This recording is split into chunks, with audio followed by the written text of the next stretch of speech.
السلام علیکم، امید ہے آپ سب خیر و عافیت سے ہوں گے۔ تو آئیے آج کی آیتیں شروع کرتے ہیں۔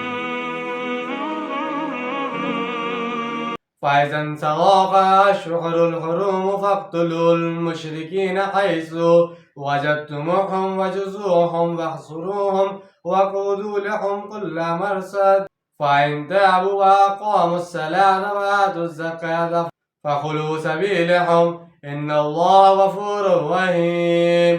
پھر جب یہ محترم مہینے گزر جائیں تو قتل کرو ان مشرکین کو جہاں پاؤ، اور پکڑو ان کو اور گھیراؤ کرو ان کا، اور ان کے لیے ہر جگہ گھاٹ لگا کر بیٹھو۔ پھر اگر وہ توبہ کر لیں، نماز قائم کریں اور زکوٰۃ ادا کریں تو ان کا راستہ چھوڑ دو، یقیناً اللہ بخشنے والا رحم کرنے والا ہے۔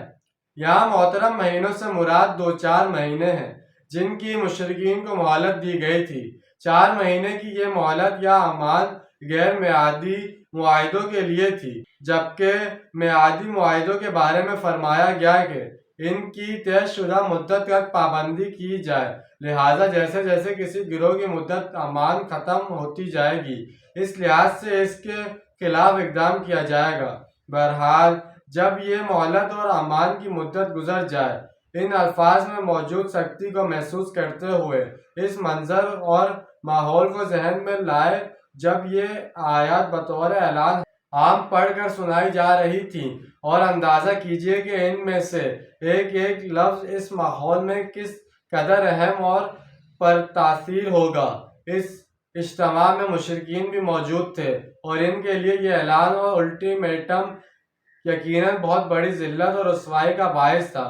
جب یہ 6 آیات نازل ہوئیں تو رسول اللہ صلی اللہ علیہ وسلم نے حضرت علی رضی اللہ عنہ کو قافلہ حج کے پیچھے روانہ کیا اور انہیں تاکید کی کہ حج کے اجتماع میں میرے نمائندے کی حیثیت سے یہ آیات بطور اعلان عام پڑھ کر سنا دیں، اس لیے کہ عرب کے رواج کے مطابق کسی بڑی شخصیت کی طرف سے اگر کوئی اہم اعلان کرنا مقصود ہوتا تو اس شخصیت کا کوئی قریبی عزیز ہی ایسا اعلان کرتا تھا۔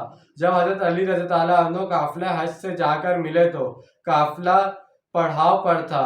امیر قافلہ ابو بکر صدیق رضی اللہ عنہ تھے، جو انہی حضرت علی رضی اللہ عنہ آپ رضی اللہ عنہ سے ملے تو آپ رضی اللہ عنہ سے پہلے سوال کیا، امیر الامور یعنی آپ رضی اللہ عنہ امیر بنا کر بھیجے گئے ہیں یا مامور؟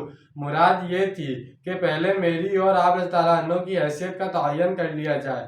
اگر آپ رضی اللہ عنہ کو امیر بنا کر بھیجا گیا ہے تو میں آپ رضی اللہ عنہ کے لیے اپنی جگہ خالی کر دوں اور خود آپ رضی اللہ عنہ کے سامنے مامور کی حیثیت سے بیٹھوں۔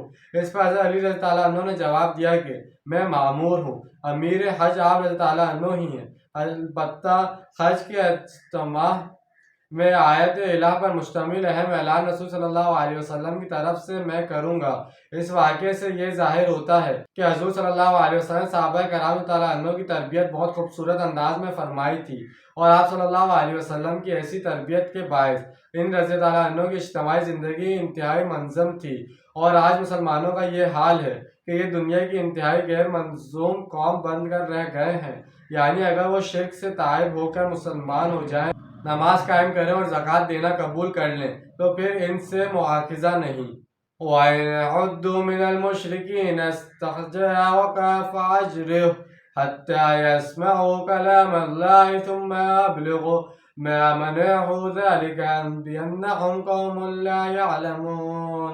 اور اگر مشرکین میں سے کوئی شخص آپ صلی اللہ علیہ وسلم سے پناہ طلب کرے تو اسے پناہ دے دو یہاں تک کہ وہ اللہ کا کلام سن لے، پھر اسے اس کی امن کی جگہ پر پہنچا دو۔ یہ اس لیے کہ یہ ایسے لوگ ہیں جو علم نہیں رکھتے۔ جزیرہ نما عرب میں بہت سے لوگ ایسے بھی ہوں گے جنہوں نے ابھی تک آپ صلی اللہ علیہ وسلم کی دعوت کو سنجیدگی سے سنا ہی نہیں ہوگا۔ اتنے بڑے الٹیمیٹم کے بعد ممکن ہے ان میں سے کچھ لوگ سوچنے پر مجبور ہوئے ہوں گے کہ اس دعوت کو سمجھنا چاہیے، چنانچہ اسی حوالے سے حکم دیا جا رہا ہے کہ اگر کوئی شخص تم لوگوں سے پناہ طلب کرے تو نہ صرف اسے پناہ دے دی جائے بلکہ اسے موقع بھی فراہم کیا جائے کہ وہ قرآن کے پیغام کو اچھی طرح سن لے۔